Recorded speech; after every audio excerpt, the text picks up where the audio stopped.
you can carpool with him. Elias Mackos is in transit on CJAD 800.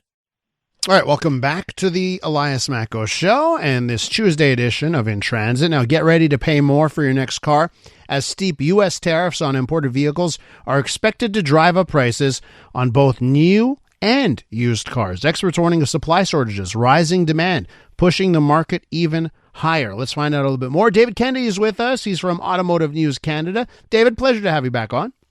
Morning. Thanks for having me. So, how is this all shaking out? Because I hear, well, it's an issue of the parts. I hear it's an issue of where the cars are manufactured, going across the border. USMCA, there are exemptions. Try and break all of it down on just how exactly this is affecting cars in this country. Yeah, sure. So, the thing to keep in mind here is that there are tariffs kind of going both ways now, too. Canada's responded last week. They haven't put an effective date in on when they'll happen, but we're also going to tariff American cars coming into Canada. And, about 40% of the vehicles sold in this country last year came from the United States. So slapping a 25% tariff on them, you can imagine what that's going to do to pricing. So as you said, there are some carve-outs for USMCA. So we're not going to see that full 25% hit price tags. But, the expected number is probably anywhere from 10 to 15% that we could see prices go up. Whether or not, the automakers and the dealers are going to absorb a little bit of that cost is certainly the hope from the consumer end. But, the long and short of it is that costs on any vehicle you're looking at, you could probably count on paying at least 10% more. Though, thankfully, with the carve-outs, it's not going to be 25 like the fears were a couple weeks back. So has that impact of whether it's 10% or the 25%, wherever it lands, right? Is the impact already there? Like if I, show up at a dealership today, is that already showing up, or do we have a grace period here where prices are set for the month or beyond, and now's the time to take advantage? There's definitely a grace period, and yeah, I would say, if you're in the market at this point, it's probably time to pull the trigger. We don't know exactly what's going to happen. Of course, these tariffs have come and gone before, and that could happen again. But the reality is that, everybody knows that this is going to raise prices, but it hasn't done it yet. Typically, automakers and their dealers have held prices in line for now. Some are going to hold them in line, through the summer. It'll last a while. There's inventory built up on certain brands. We know that there's about 70 days of new vehicle inventory already in the market at dealerships, and prices are unlikely to change, at least, today or in the next few weeks on those vehicles that are already there. Mm-hmm. But as this goes on and automakers start needing to absorb some of these costs and pass some of these costs on to consumers, that's when you're going to get it. So sooner the better. Are we actually seeing shutdowns, slowdowns in production? I know I heard the story about Stellantis, but, I've also heard that Stellantis is a bit of a basket case. It doesn't even matter if tariffs are in effect. The Stellantis is doing poorly. They have way too much inventory, regardless of tariffs or not. So are we seeing real signs that production jobs are being impacted? There are, but I would say, generally speaking, not yet. You mentioned Stellantis and Windsor, and it's important to remember that these plants do go up and down from time to time. A 2-week shutdown at an auto plant isn't completely unheard of at really any time of the year. It happens if there's a part shortage. As you say, if they have too much inventory, it's not a complete anomaly. What was unusual about this one is that Stellantis pointed directly to the tariffs as the explanation, and whether or not they got to blame tariffs for something that they were planning to do anyway, is an open question. But we haven't really seen any shutdowns yet. I would say, too, that it's still, we're only a few days old here. It's a little bit early.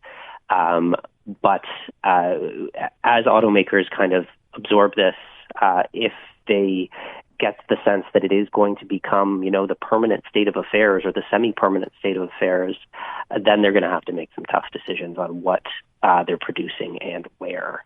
And we're going to have to see whether or not consumers can truly absorb the costs. Because if consumers can absorb that 10 or 15 or 20% increase in costs and the automakers are able to pass those costs on and still sell vehicles, then, things keep moving. Production keeps happening because they're able to sell those cars.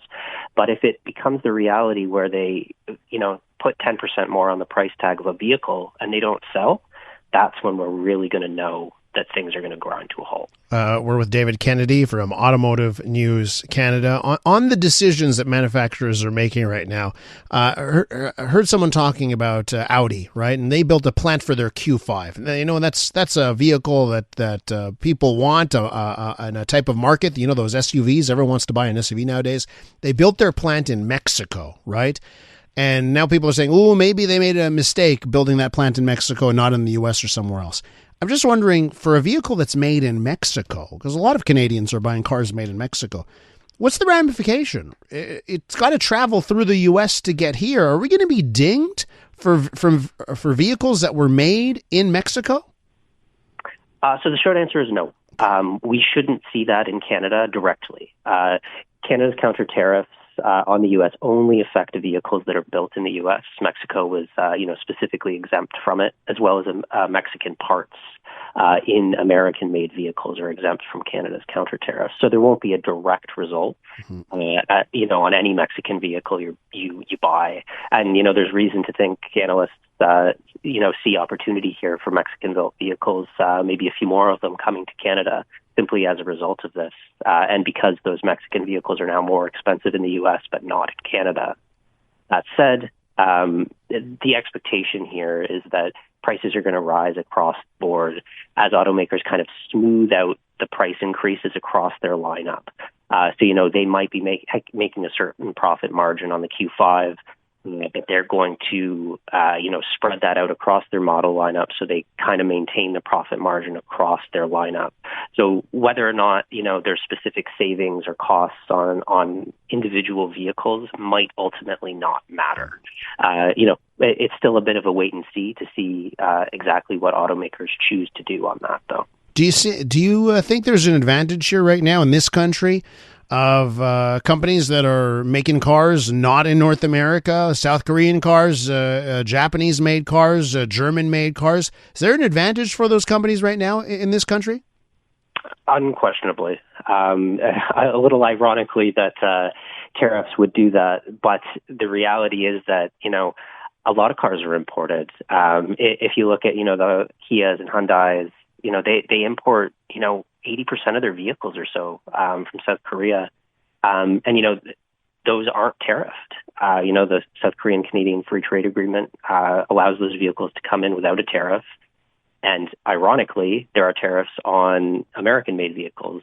And even given the parts tariffs that are going to happen in Canada's counter tariffs, there are going to be tariffs on vehicles that are built in Canada.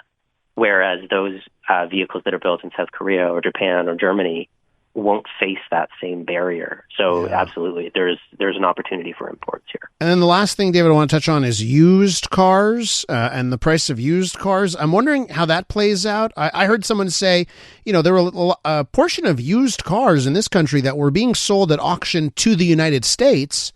Now that might be affected because of this situation, and maybe there's a short-term advantage on used cars. But break that down for us. What happens to the price of used cars here? Yeah, sure. So actually, used cars is actually the tougher question here. Everyone knows that the price of new cars are going to go up. Used is a little bit more open, and there's some uncertainty still, and actually clarity that we haven't got yet. Even the people who should know don't know on this one, whether or not those used cars that are, because as you said, there's a lot of used vehicles that are sold in Canada but end up in the U.S. after being wholesaled simply because they can get a little bit of a better price by selling them in the U.S. So about 15% or so of the used vehicles that are sold in Canada end up in the U.S. But it's unclear, at least so far, whether or not they're going to face a U.S. tariff going into the U.S. Assuming that tariff is put in place, those vehicles are going to stay in Canada, which is good news for consumers because there'll be more stock and prices should at least be fairly stable. They may still go up a bit because a lot of people are going to get pushed out of the new vehicle market because prices are going to go up. But at the same time, If there is not a tariff on used vehicles, and as I mentioned, we just don't know yet, the Canadian stock that typically goes to the U.S. is probably going to actually increase. So there'll be even fewer used cars in Canada than we normally have, which could really result in a spike in pricing. What a fascinating way. As I said, yeah, finish your thought. No. As I said, it's just a little bit uncertain at the moment, but we're going to find out. What a fascinating way to study supply and demand with just what we touched on there. And we'll find out soon enough how that shakes out. David, thanks so much for coming on today. No problem. Thanks for having me. David Kennedy is Toronto Bureau Chief over at Automotive News Canada. When we return on the Elias Macko Show, could this new tech be the backup plan we all need for another telecom outage? We'll tell you about a Canadian company that's doing some interesting things involving SIM cards. That is next. We do traffic right here